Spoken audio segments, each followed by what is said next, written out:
É importante ressaltar que essas linhas de força é apenas uma representação geométrica para nos dar uma ideia visual do campo elétrico. Isso não significa que, se abandonarmos uma carga de prova, essa carga de prova terá a trajetória definida pelo campo elétrico, tá?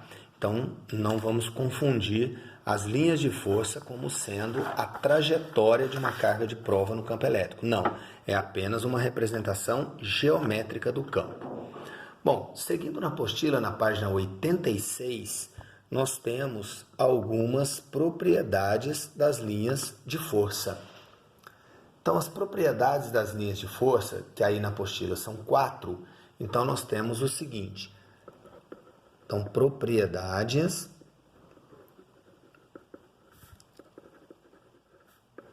das linhas de força. Então, as propriedades das linhas de força vai ser o seguinte, ó.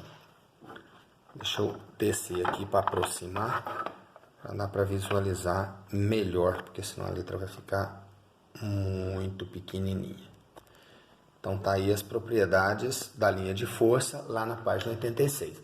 Então, a primeira delas é a seguinte: na representação geométrica, e é para isso que vai servir a linha de força, para nos dar a ideia do campo elétrico, se eu tenho aqui uma carga fonte positiva, nós vamos ter as linhas de força numa direção radial, partindo do centro da carga, tá certo?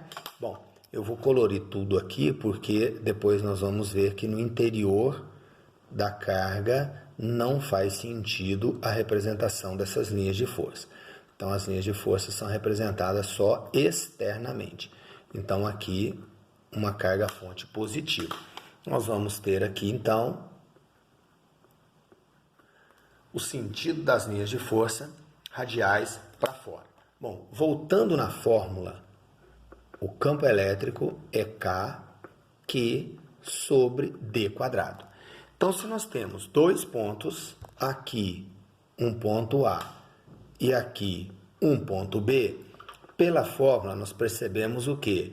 Que o campo elétrico é inversamente proporcional ao quadrado da distância, certo? Então, observando o desenho aqui, ó, o ponto A está mais próximo da carga do que o ponto B. Como o campo elétrico é inversamente proporcional ao quadrado da distância, então nós vamos ter o quê? Que o campo elétrico no ponto A tem módulo maior que o campo elétrico no ponto B. Quanto mais próximo eu estiver da carga, maior a intensidade do campo elétrico. Na geometria do campo elétrico, a gente observa então o quê? Que aqui a distância entre duas linhas é pequena e aqui a distância entre duas linhas já é maior. Então, na representação geométrica do campo elétrico, nós entendemos que o campo elétrico é mais intenso, onde as linhas de força são mais próximas. Então, aqui na região do ponto A, onde as linhas de força são mais próximas, o campo elétrico é maior do que na região do ponto B, onde as linhas de força estão mais afastadas. Então, na apostila, está assim: o campo elétrico é mais intenso na região onde a concentração de linhas de força é mais elevada, ou seja, onde as linhas estão mais próximas. A segunda propriedade é que as linhas de força são desenhadas de modo que o vetor campo elétrico é tangente à linha de força em cada ponto dela.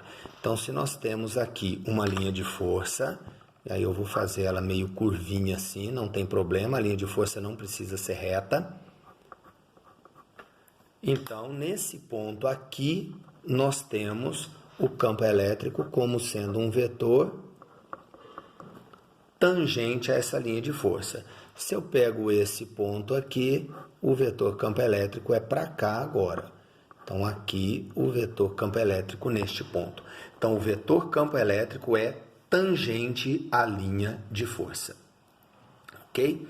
Então, esta é a segunda propriedade.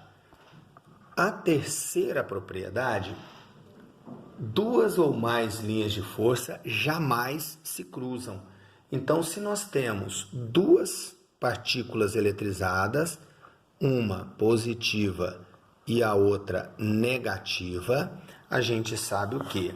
Como o campo elétrico ele é divergente para uma carga positiva e convergente para uma carga negativa, ou seja, ele vai do positivo para o negativo, nós podemos representar essas linhas de força assim, ó, saindo do positivo e indo para o negativo. Então, o desenho das linhas de força seria algo mais ou menos assim.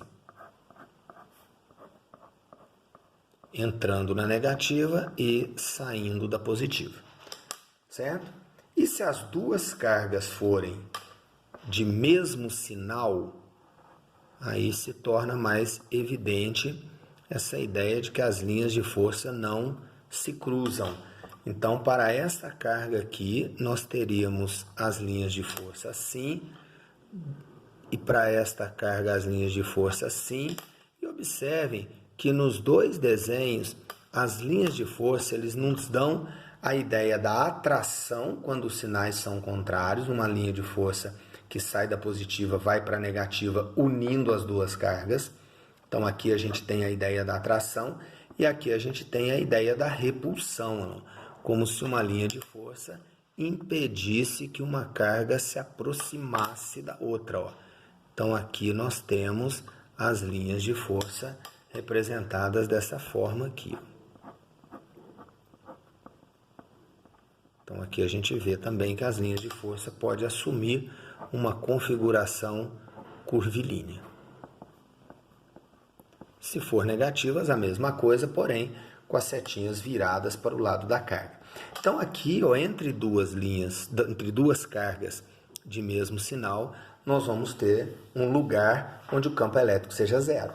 Então aqui, neste lugar, nós temos que o campo elétrico é zero. Então vai ser um lugar onde as linhas de força não vão passar, tá? O que não acontece se as duas cargas forem de sinais trocados. Bom, e uma quarta propriedade, vamos chegar para cá, uma quarta propriedade, nós temos então o seguinte, se eu tenho duas cargas, como nesses desenhos aqui, ó, o número de linhas de força nos dá a ideia do módulo da carga. Então, se eu tenho aqui uma carga positiva, aqui uma carga negativa, e aí na configuração das linhas de força, nós temos algo assim, ó, de modo que a quantidade de linhas de força que sai de uma seja maior que a quantidade de linhas de força que entra na outra.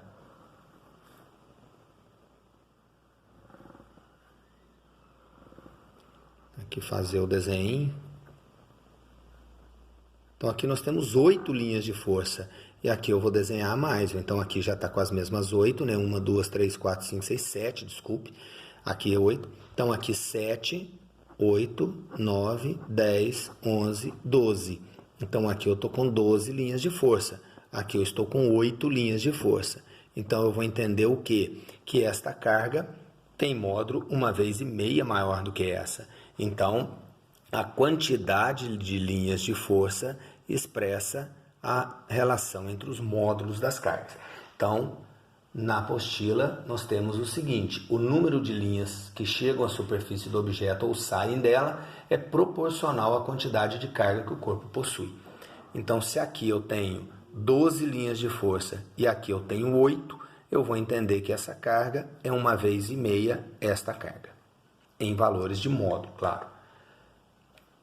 Bom, mais uma característica do campo elétrico é que ele pode assumir a configuração radial quando nós temos uma carga pontiforme ou esférica, mas ele pode assumir também uma configuração uniforme. E aí o campo elétrico, para ser uniforme, exige que aconteça algumas coisas. Inicialmente, com respeito às cargas. Então, o campo elétrico será uniforme quando as cargas forem distribuídas em duas placas planas paralelas de cargas simétricas. ou seja, uma carga positiva e a outra carga igualmente negativa. Mesmo módulo, porém sinais trocados. Então a carga ela vai ser distribuída na superfície dessas placas. Então aí nesse caso o campo elétrico uniforme. Como eu tenho a quarta propriedade, que diz que o número de linhas de força está relacionado com o módulo da carga, se o campo elétrico é uniforme, então significa que em cada ponto desse campo, o campo elétrico é o mesmo. Portanto, se as cargas são de módulos iguais, o número de linhas de força que sai de uma carga tem que ser igual ao número de linhas de força que chega na outra carga. E além disso, a primeira propriedade nos diz que se as linhas de força se afastam, o campo elétrico diminui. Se as linhas de força estão se aproximando, o campo elétrico aumenta.